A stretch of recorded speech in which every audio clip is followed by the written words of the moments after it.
I've been a busy boy, ladies and gents. I've done 2 car deals in one day. The family car situation is sorted, and I've also bought a car for myself, which I'm now waiting delivery of. So in this video, I'm just going to take you through how I came to make those decisions and what I've actually gone and done. Keep watching. Just in case you're sitting there wondering what would be the best time to throw a thumbs up on this video, I've got to tell you it's now. Thumbs up on the video make more of a difference than you could ever imagine, as do comments, so please throw a thumbs up and leave a comment. Thank you. Okay, so I'm just going to show you this one, which I was initially quite interested in, and then I'm going to tell you why I'm probably going to give this one a miss. So as you can see, it's a great looking car. It's 2016 BMW 420i X-Drive M Sport Automatic Professional Media. A really good colour to get it in, that's silver. Having a black car at the moment, it's not something I desperately want again. If I have to get a black car because that's the best one available happens to be black, I will, but I mean they always look filthy. I personally prefer white or silver cars. So it looks great, this car. It's got a nice big infotainment screen and what have you. All appears to be good. Right, so this is Simpsons Cars, actually a Subaru dealership, a Subaru main dealer. Plenty of information in there, but just a few things I wanted to find out a little bit more about. So before I went any further with this, I just sent an email asking about service history and stuff. And the guy just said it had 2 services, one by BMW in July 2018, at 10,000 miles, and we've just serviced the car at 18,000 miles. So 2018 at 10,000 miles, that's July 2018. So then jumped on to the MOT check service. July 2019 it done 15,000 miles. July 2020 18,000 miles. So it seems okay, in fairness. If it done 10,000 miles in the first 2 years, it's doing 5,000 miles a year. Year 3, 5,000 miles. And then obviously we had the pandemic here, so you could say, all right, mileage is less, sort of 3,000 miles, that's about right. But then July 2021 and 2020, it's done like 100 miles. So I've gone back and asked him about that, and if there is an update on it, I'll give that to you before the end of this video. So a bit of a concern for me really is that it's only had 2 services. Now it's done a really low mileage. A lot of people might say it doesn't even need a service yet because it hasn't even done 20,000 miles. The thing is, it's had that oil sitting in it for a long period of time. So in 5 years, it's only had the oil change once because they've just done it now. And that's not fantastic. And it may suggest it hasn't been looked after brilliantly. In all fairness, I haven't ruled this one out. If I can get the guy down enough on price, I might consider it, but I'd want that much closer to 20 than it's at the moment. See what happens, but I'm not massively worried if I lose out on this one. I really wanted one of the diesels, the big diesels, the 430 or the 435, but I've just read so much about reliability on BMW diesels and I just cannot be agged with it. I'd rather have something that produces much lower MPG and doesn't go as fast but doesn't break down. Or the problem is with those diesels, I mean there are millions of examples of people using them with no problems. It's very much like roll of the dice. There are massive issues around timing chains and 1 or 2 other things, and you need to really be getting them. I saw someone recommending you service them every 6,000 miles, even though the BMW say you can service it every 18. People are saying if you don't want it to break before it gets to say 100,000, you want to be servicing that every 6,000 miles. And to me, I just cannot be bothered with that. I'd rather get something petrol that's not quite as frugal, maybe not quite as fast, but is fairly reliable. I particularly want the X-Drive as well, and I would put some all-season tyres on this because I'm going to be doing lots of long motorway runs from the south coast to well up north. Although we don't get particularly hard winters like they do in, I don't know, Poland or somewhere, we still get winter, and now snow seems to come once a year. I don't want to be stuck in the Yorkshire Dales with a rear-wheel drive car on summer tyres. So I think I'll just go for the 4-wheel drive, get some all-season tyres or winter tyres on it. Know I'm going to be able to get home pretty much. You look at this and it looks a dream, doesn't it? My point here, which I'm often really bad at explaining my point in a concise way, my point here is that it's done 18,500 miles. It's 23,000 miles below average. It's an okay price. at the moment. It's a stupid price really, but at the moment that's not a bad price. And it's had a BMW service, and they've just serviced it again, and you might think, oh brilliant, but just think about it a bit more, and that mileage in the last year seems very sus to me. So if he addresses that, that's something, but if he doesn't, not sure. Okay, so onto the family car. As you know, we've got the Touran, and that's due to go back start of December. I looked at buying a second-hand one, but second-hand prices are so high, and I wanted to get a decent car if I was going to buy one. You know, I wanted to spend some money on one.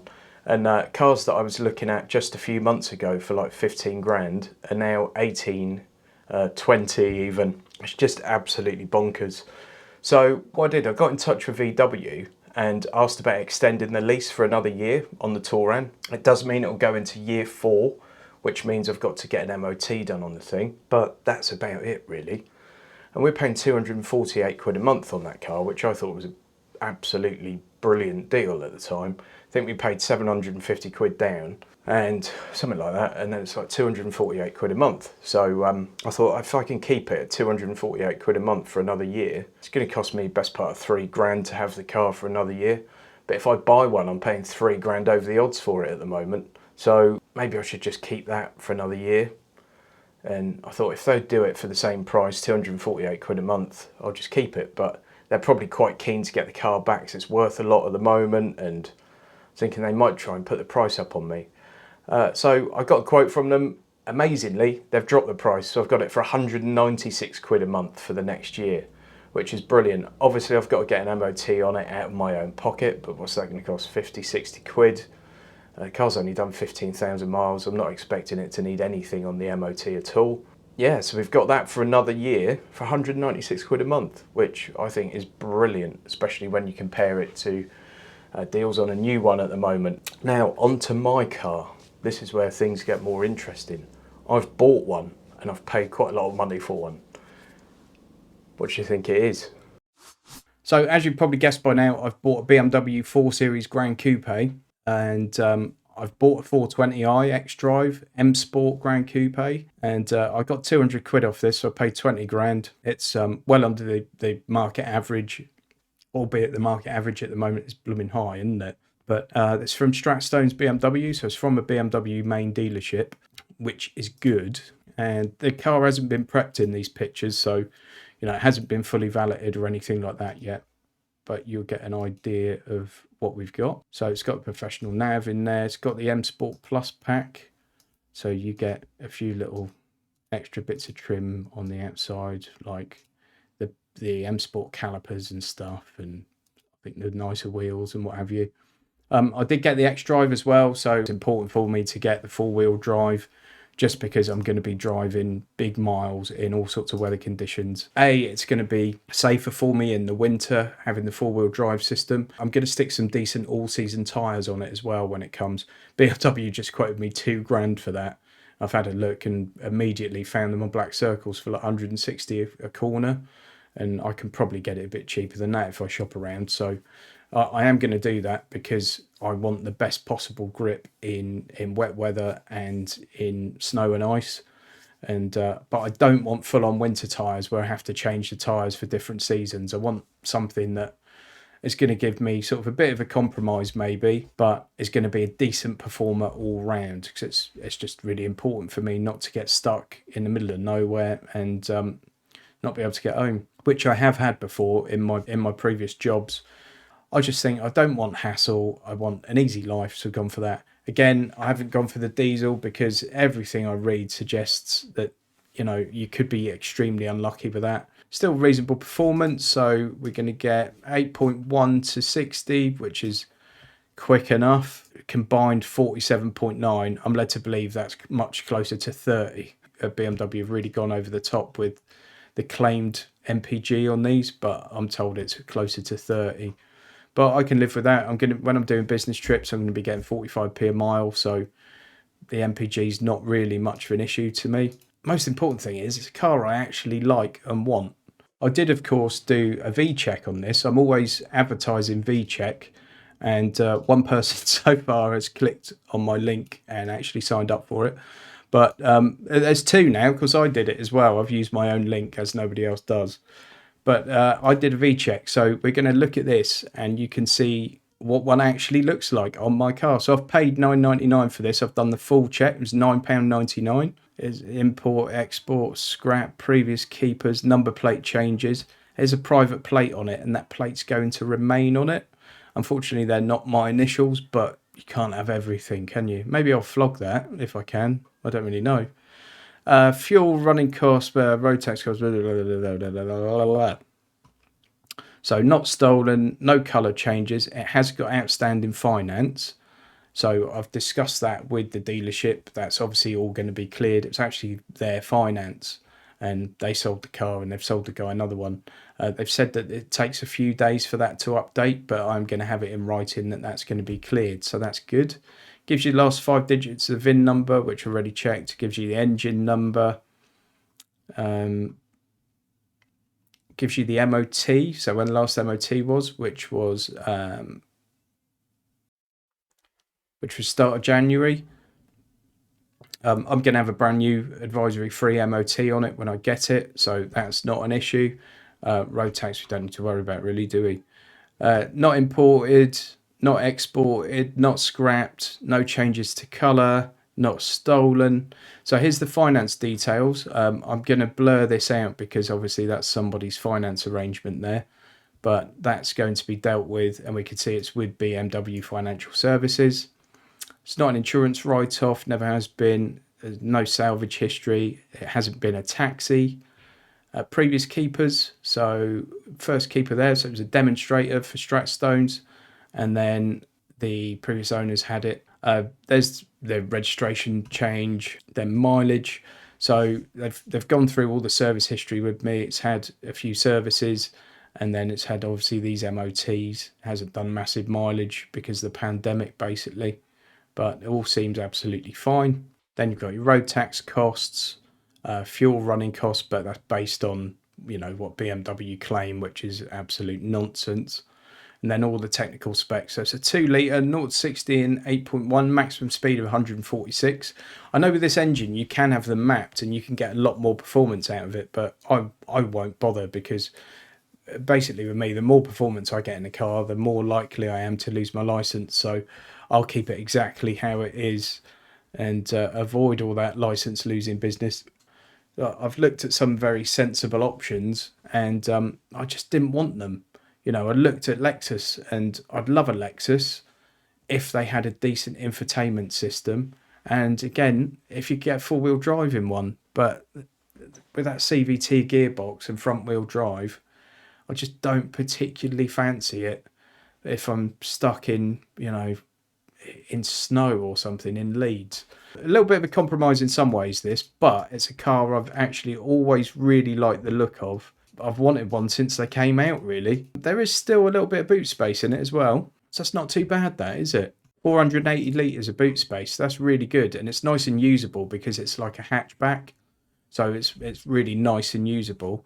And this being the Grand Coupe rather than the normal 3-door coupe, there is enough legroom for the kids in the back, because the standard 3-door coupe, the driver's seat ends about there. So and you know, you'd really struggle to get adults in the back for any period of time.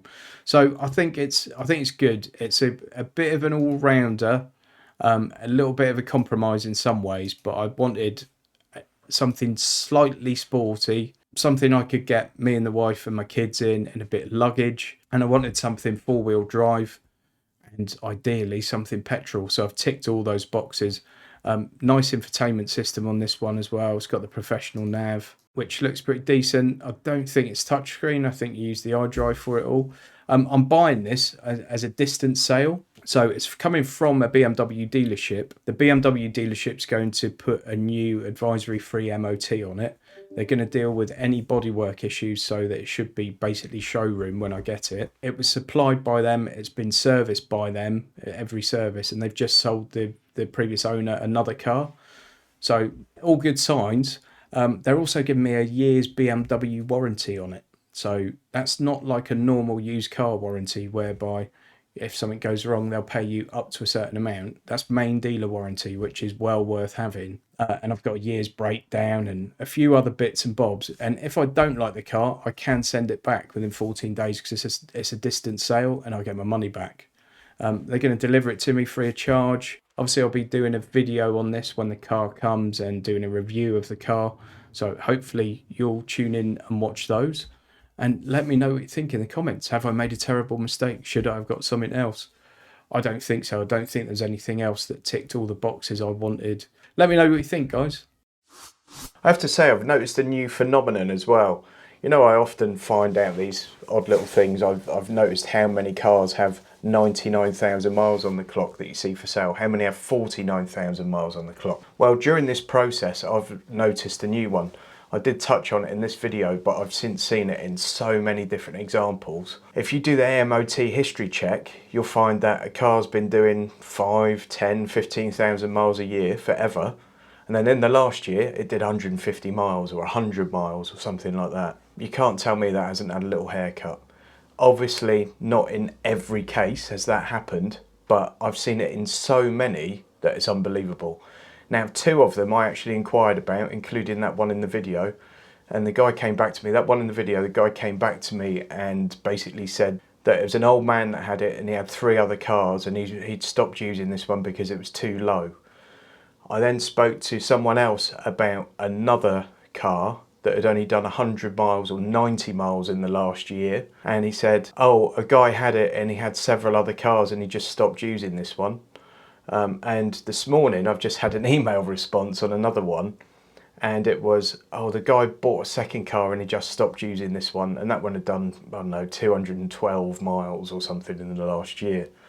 Look out for it. If you see it happening, exercise extreme caution and doubt it, because it deserves to be doubted. A car that's been regularly used and then it's just sat there for a year and no one's used it at all. It just seems very, very fishy to me. So be aware of it and look out for these things. There will be a review of the 4 Series in the fullness of time, and I'm also going to be trying to do a couple of little tweaks to it. Nothing performance wise or aesthetics or anything like that, but I want to add a bit of functionality in. I'm going to try programming a couple of things myself, so we'll see how that goes. But there will be quite a few videos on the 4 Series coming up as and when I get it, and I hope you'll enjoy those. As you can see in this one, guys, I've just extended a lease on the car, so I've got, you know, financial commitment, and I've just dropped 20 grand on another one, so I could really do with you giving this a thumbs up, and please use my Amazon link. It still hasn't been used enough. I did do a big shout out on my last leasing video, which has had a load of views now, and 1 person's used it.